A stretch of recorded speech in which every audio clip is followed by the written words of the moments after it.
everyone, my name is Jay Morris. Welcome back to the Ironman Challenge, and in this episode, which is episode 2, we will be continuing our Ironman journey through Teldrassil. In the last episode, we finished in Dalinar, and we didn't have much problem. We had a little bit of trouble in the cave where we got low, but I'm not worried about it. So we're going to talk to Zen Foulhoof, who looks like he'd have a foul hoof, and he wants us to get, looks like, okay, so we're going to get some stuff from these creatures of the wilderness, man. Yeah, that's really not me. I'm not going to try to be that that energetic. I'm not like that. I just smash the like, bro. that's not me. So I thank you guys if you watched the first episode, and I really hope to take this far. This one will be going up right after the other one because, like I said in the last episode, I'm just excited to get in the swing of things. I'm just like, I was really itching to record this, so I went ahead and did. And whenever I get the free time, I see no reason why I shouldn't just record the videos. If I have a good idea, if I feel like I should do it, if I feel like I have the content, and if I feel like I have the ability to do it, I think I should. Wow, random ping drop. Or spike, I should say. I've been playing way too much Overwatch, which I'm probably going to record soon. I don't know when I'm going to record it. But, like, I still can't get over how energetic I was being in the start when I'm just like, hey, guys, whoa! Yeah, that's just not me. But I got recommended by a good friend of mine, the same good friend that actually recommended that I was a Night Elf Druid. He wanted me to talk about the state of WoW, and I am definitely going to go into that because I'm definitely wanting to do interactive stuff, and I feel like that's really interesting. I feel like it's interesting to talk to you guys and interact with you guys about what you want me to interact with you about. I think that if you have topics that the community as a whole, not just people that watch this video, but people that play World of Warcraft can relate to in general, I feel like it feels a lot more personal than if you are just talking about just random things. Like, if I was just to go up to this, like, owl right here and be like, wow, has anyone else killed an owl that's so relatable? No, it's a lot more relatable if you talk about something that people know. And I think that the state of WoW is something that everyone can somewhat agree on, to some degree. I'm not going to say fully because, obviously, people are going to have subjective and objective opinions when it comes to the things they like most. And I feel like with the state of WoW, it's one of those topics that can be a little touchy, but at the same time, it's more difficult to ignore it than it is to face it. So basically, I have played World of Warcraft since Burning Crusade. I started in late BC, but I started in BC. I vaguely remember the Isle of Kuldanis, I'm wanting to say it was, the island that you would port to from Shatrath and do the Dailies where Sunwell Plateau was. I think that's the Isle of Kuldanis. But I vaguely remember doing like those dailies back in BC.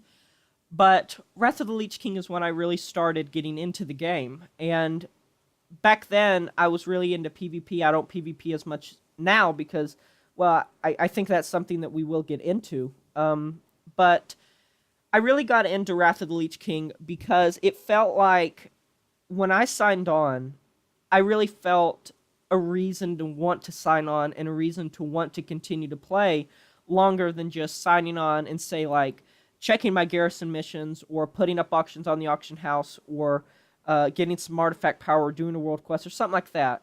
It really felt like there was an incentive, a strong incentive, not just an incentive, but an actual strong incentive to want to continue to play after maybe what you planned as. I think that one of the, like, fondest memories I have of Wrath of the Lich King, and this is good. Whoa, that's a cool looking demon hunter. Wow, why is that demon hunter so huge? I am so confused. They don't even have, like, is that mount really that big? Okay, I'm getting off topic, guys. I'm sorry. But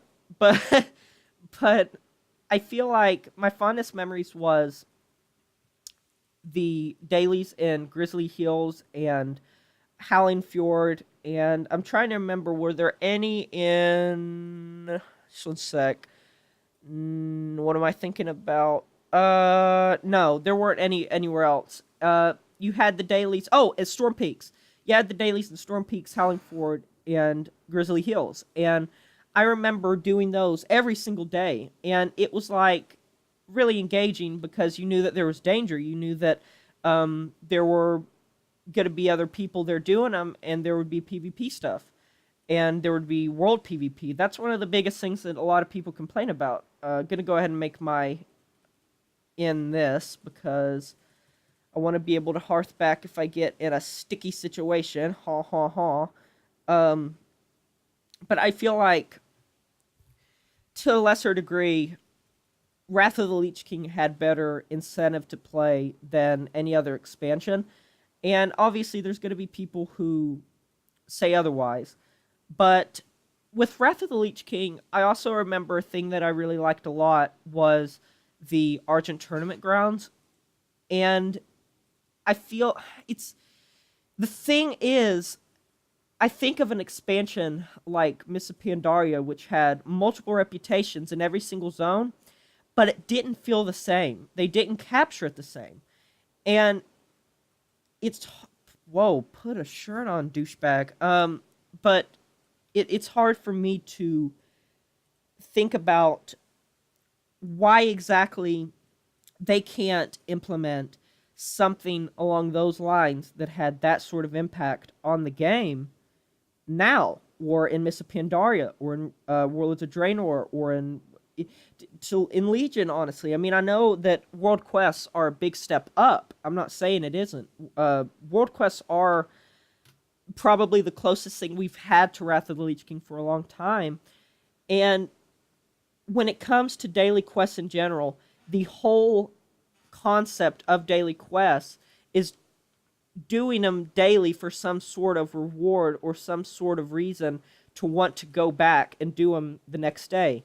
And with anything, it's going to be really monotonous to try to do something every single day for who knows how long. Ooh, rare spawn.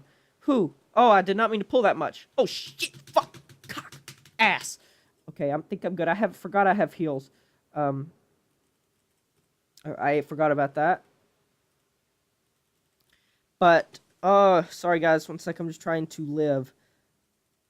Yay, level 5, and I'm already having issues. I should say level 6 now. Oh, simple dagger, hell yeah. Whew. Get 1 extra damage, hell yeah. Alright, so we're gonna kill this rare spawn. What's his name? Urasan. Yeah.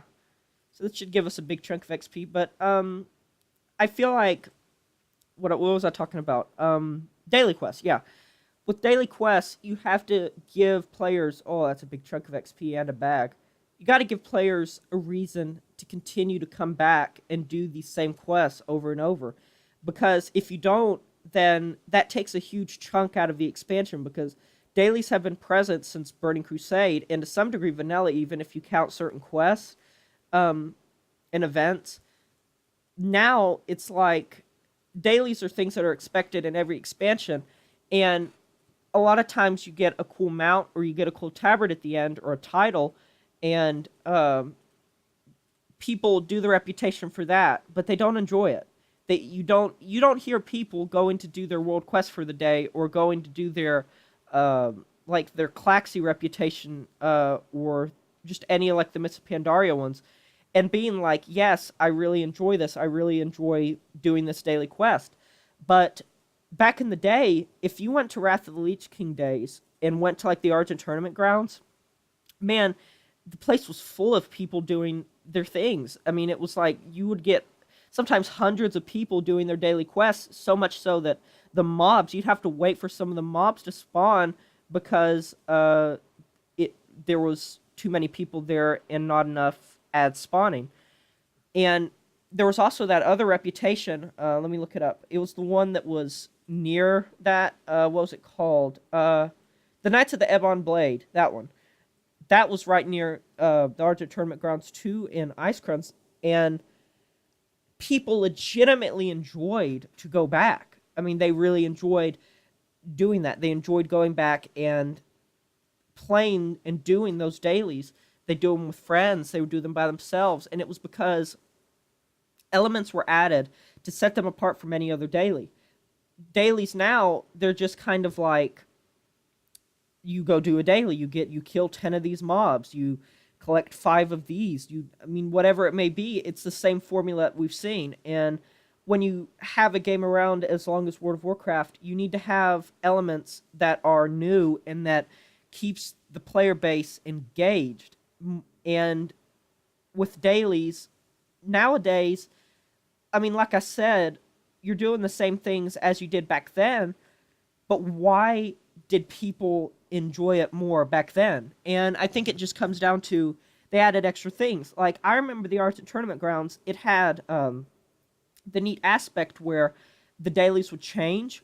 And not only that, but you would, there were all the different factions in your faction's tent, or races, I should say.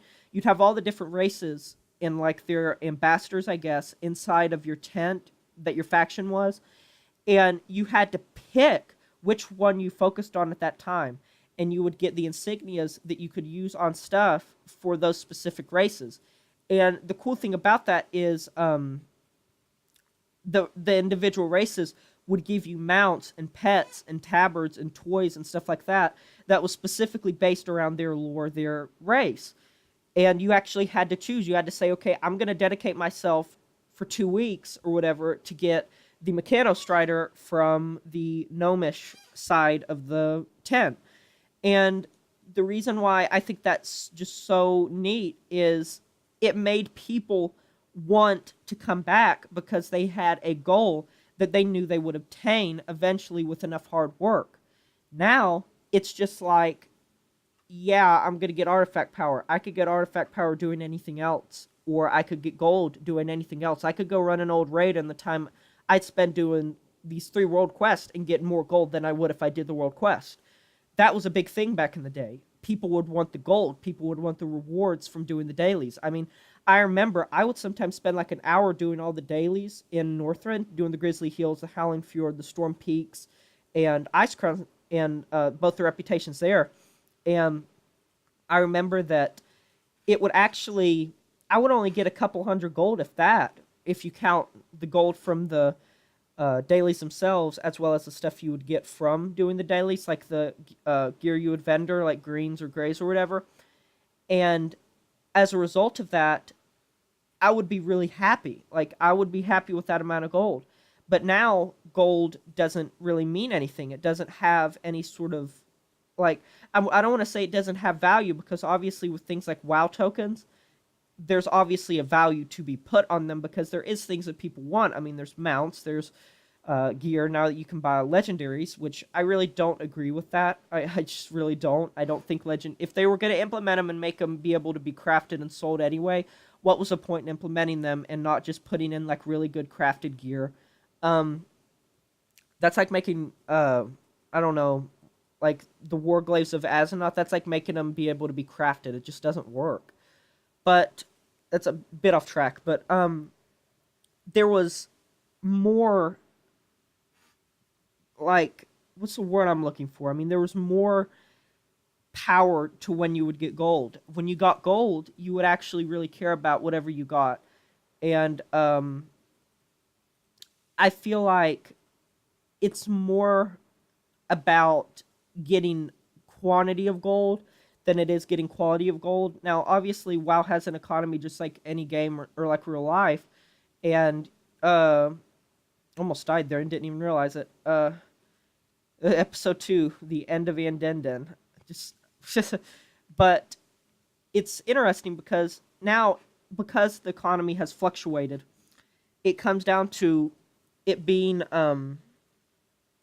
more about, can I get more money for my time? But back then, it wasn't about time. You were doing it because the gameplay was interesting. It was about the gold, it was about the rewards, but it was also about the gameplay itself. You would go to Grizzly Hills and you would do the quest, the dailies, I should say, in the one place. Let me see if I can find the name of it. what was it called? I really want to quote this right. The Venture Bay. You'd go do Venture Bay, and if you guys played back then, you'll remember that there was flagpoles where you would need to cap bases, and you would progress and do your dailies that way. But at the same time, there were people on the enemy faction that were trying to do the opposite of what you were doing, so you were having to work with that. And the flagpoles, you would get these people that would sit up top on the flagpoles that would have flying, and you'd have to fight them to get the point. Meanwhile, while you're trying to kill their faction, they're trying to kill your faction. While you're trying to bomb their boat, they're bombing your boat. And you're having to crisscross and do these dailies as they're coming. And I think that it was a lot more engaging back then. I really do. And I think that it has changed a lot over the years. And is it for the better or is it for the worse? I am it's hard for me to say because as someone who has played WoW for as long as I have, and considering how many friends I've made on here, and considering how the progress I've made and the memories I've made, and just the hundreds of hours that I've spent playing this game that I legitimately enjoy and that gives me happiness when I'm playing it, and just entertainment over the years, and it's really been a huge part of my life. I mean, I'm 17 now, so I've played this game since I was like, what, 9, 8, 9, somewhere around there, maybe even younger. So when it's in that sort of perspective, it really speaks to me. I think that, now one sec, how am I going to do this? Okay, that makes sense. I feel like WoW is not the same game it used to be. And obviously it is in terms of like, yes, it is World of Warcraft. Yes, it has a lot of the elements. But I feel like people are trying to consider it a game like it used to be when it's not. I think that people need to accept it for being the game it is now, not the game it used to be, because it just can't be the game it used to be. It's not the game. The gaming industry has changed a lot. Interests have changed a lot, and games have changed a lot. Graphics have changed a lot. Gameplay has changed a lot. I mean, cinematics, songs. It just. I mean, soundtracks.